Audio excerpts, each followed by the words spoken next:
Our Show with Jody and Alex Myciak. And today we want to talk about walking the talk and what happens when we don't. So, we give all this advice on here, and, that's pretty much my life, where I do coffee chat and I talk about things and I write blogs and I share my life and what I do, and then sometimes I don't do. We all know, well, sometimes we don't know what we need to do, but when we do, we have all the good intentions of doing it. Right. And then sometimes we don't. Life gets busy, the flu hits the house or whatever might be happening. And sometimes we don't do what we say we're going to do. Right. And one of actually my biggest intentions going forward, because I've been reading a really cool book, is I'm going to do, it's do what you say and say what you do. That makes sense. Yeah. It's just really nice of being honest, because we can have a tendency of lying to ourselves and lying to our others without really meaningfully lying. Yeah. Especially to ourselves. And so it's just really being honest with people and myself. So I really want to open up this conversation today about, what happens when we don't do what we say. We give so much stuff on here and advice and just tips and all that. And we don't necessarily always follow through ourselves. Yeah. And when we don't, especially I should speak for myself, when I don't do what I say, about self-care or self-love practices, or even just taking enough time for you, meditating, all that things, when I slip up, I can feel it. And then our kids feel it. And it's just this big ripple effect. And then it's oh my goodness, I got to get back on, this train. And so I just want to have this episode where to let you know that we are not perfect. No. That, we share these things, we share tips and advice, and it doesn't necessarily mean that we do it all the time. Because nothing is perfect. No one's perfect. So today we are just opening it up and just letting you know that it's okay, to slip up. It is okay to not follow through on something. The biggest thing is realizing when you don't. Yeah. Acknowledging it, forgiving yourself, and being trying again. Honest about it. Yes. I think the biggest thing is when we slip up or we don't do it, we just pretend it didn't happen. Or make excuses. Yes. Rationalization. That's a big thing that as human beings, we're really good at rationalizing things. So it's just catching yourself when you give yourself an excuse. Yep. And then loving yourself and be okay, I totally, fell off the wagon. That's cool. Just jump back on. Yep. Take one step at a time. That's what life is about. One step at a time. Yeah. So when it comes, I think we had a whole podcast devoted to this not too long ago about going against the flow, right? And it's a similar kind of thing, and that's, I'm certain that the incident with the snowblower was just a culmination of me not taking enough time for me not doing enough of the self-practice type stuff that I said I should be doing, and I'm not doing enough of it. And like I said, humans are really good at rationalizing. So I would just rationalize it away. I'd be like, well, I want to do this, and I know it's good for me, but X, Y, Z. Yeah. Right? Whenever you hear yourself, but you got to stop. Yeah. That's your brain trying to rationalize why you're not doing something. And it happens to the best of us and all of us. Yeah. It happens to everybody. It's just catching yourself in the butt. Yes. And so I'm trying to think of there's just so many things. I have a shorter fuse, so I get angrier faster.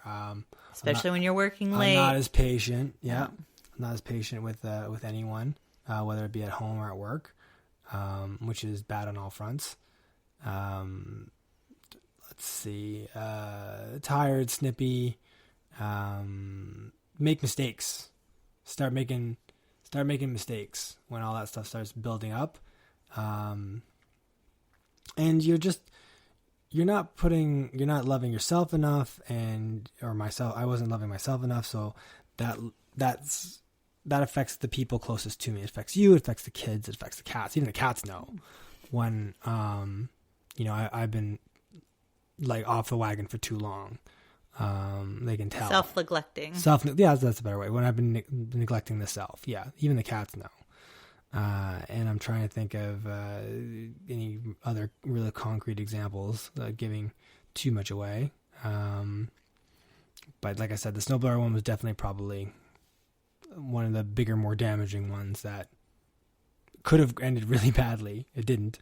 But that resulted in, at the end, it's like, well, this is just a culmination of all the stuff that the self-neglect I've been doing. So then just get back on it. And, recently I've been taking smaller steps back towards more self-love, like mindfully eating, for example. Because it's very easy for me to get into the habit of just like wolfing down food as fast as possible.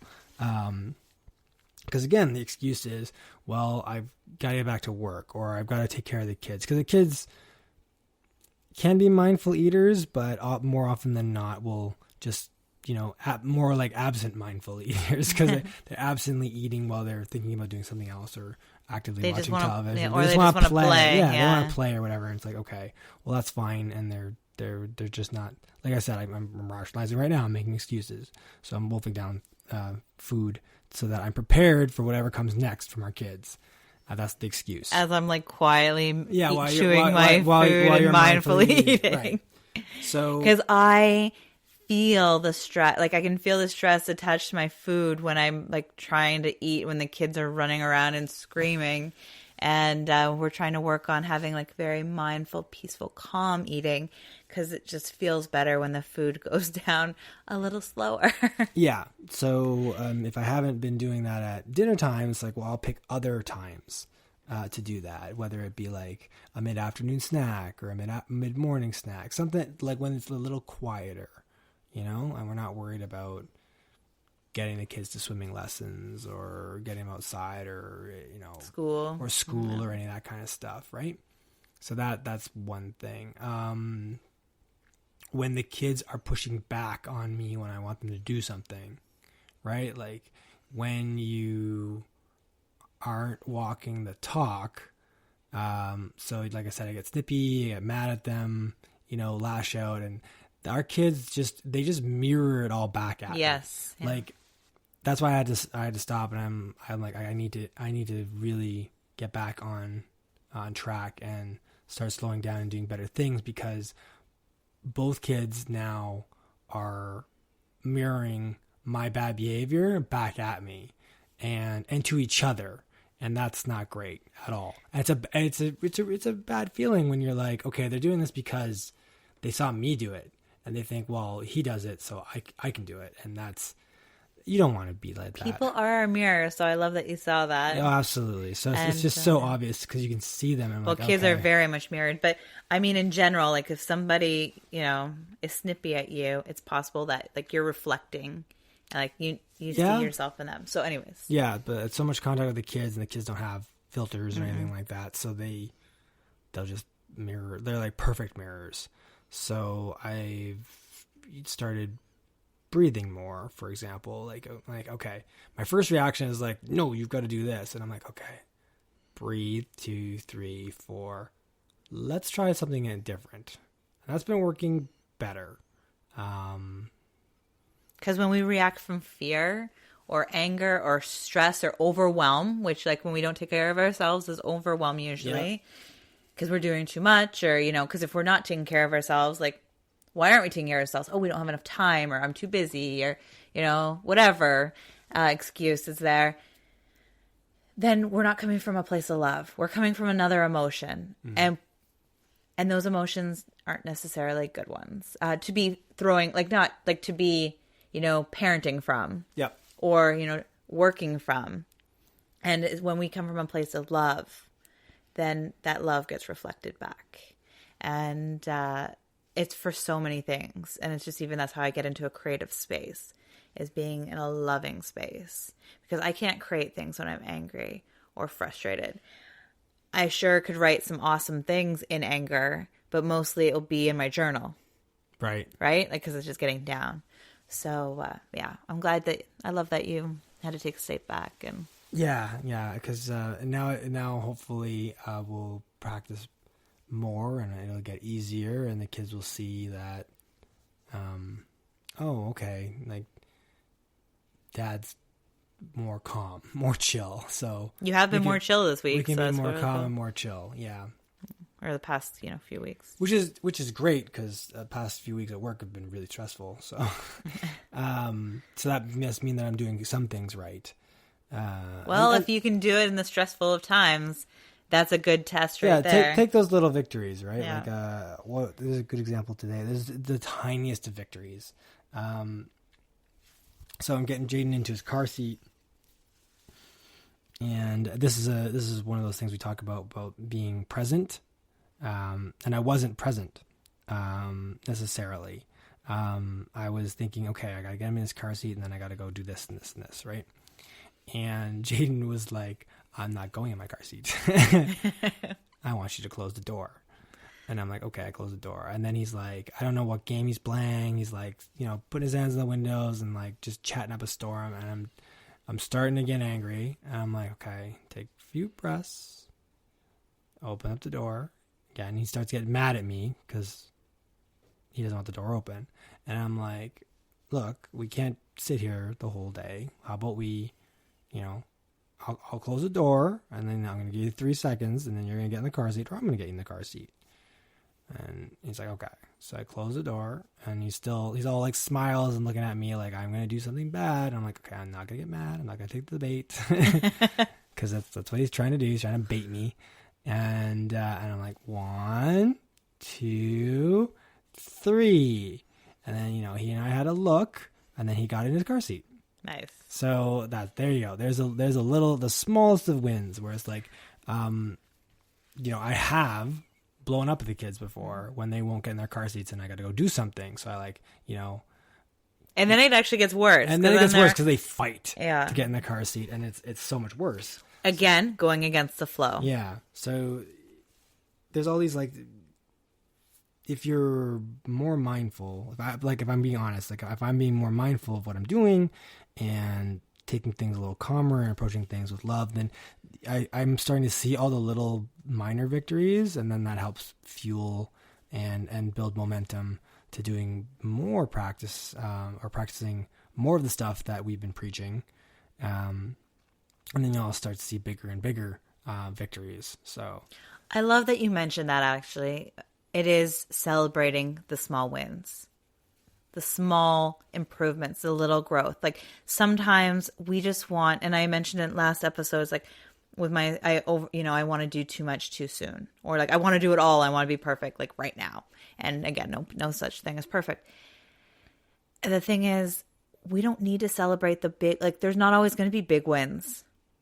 It's those little wins, those little awesome things along the way that lead you to where you want to go. So it's celebrating them all. Yeah. And I love that you mentioned that you're like, woohoo, like it's celebration time kind of thing. Yeah. It was and good. It's notice. So that's the other cool thing. You notice it. Because sometimes our minds like play tricks on us. We don't really notice anything awesome in our life if it's not big, or if it's not like the perfect picture we have in our mind of like what we want to be happening. We just, and then it gets overlooked.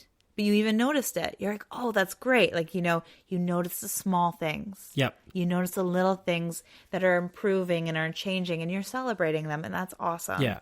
And for anyone listening, like the trip with Jaden was not by any means like the perfect / ideal trip, because he's very, very willful.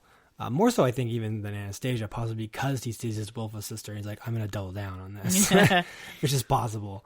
But, despite any of the trip ups or anything else, like it's just picking out those points that were like, yeah, that was good.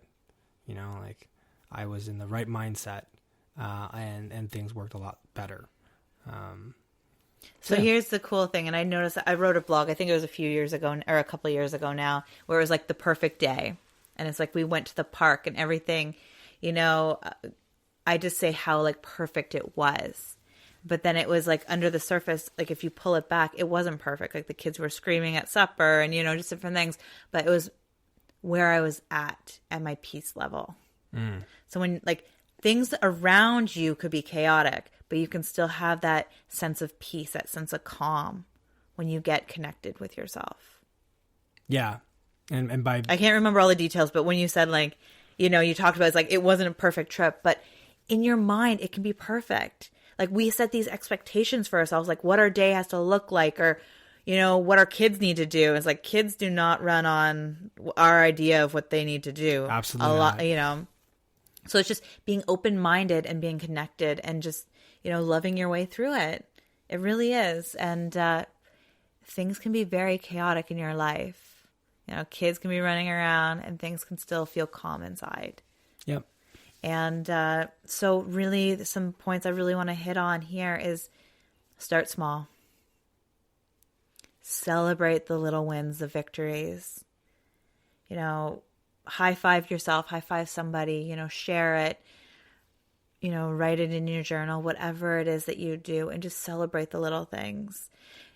Because one of the biggest reasons why I personally fall down when I give our advice is that I'm trying to do it all at one time. So it's baby steps towards where you want to go. And that's for like anything in life. You know, you're a computer programmer. You didn't just all of a sudden one day wake up and become a computer programmer. You went to school. It took time. Things take time to get to where you need to be.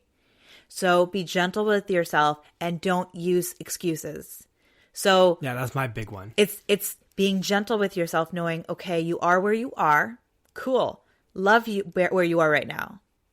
Give yourself a hug. Give yourself a high five for being here and listening to us. Because that's awesome. And then go, where do I want to go? What is the one small step I can do today to get there? Maybe it is loving yourself a little bit more today. Maybe it's getting out and meeting new people. Maybe it's finally doing something that you said you were going to do. Maybe there's things that you've wrote down that you want to do that you've learned from our podcast show. And then you're like, oh, I haven't done any of it. Or like, just take one small thing. You don't have to do it all at once. Because when we try to do that, we fall flat on our face. Most of the time. Yep. Sometimes we gracefully slip and catch ourselves. But most of the time, we fall flat on our face.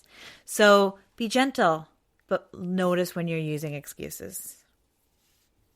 Yep. That's you have anything else to share? No, that's a good bookend. And know that there's no thing as perfect. And we talked about that before in our show. Just know that we give these things with love as tips and shares, and doesn't necessarily mean that we're on all the time.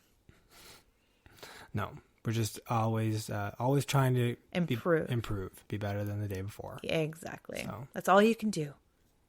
One day at a time, one step at a time, and try and be better than you were yesterday. Celebrating those little victories will go a long way towards that. Yes. Here's to celebrating you right now. We're giving you high fives. Have a beautiful day. Bye for now.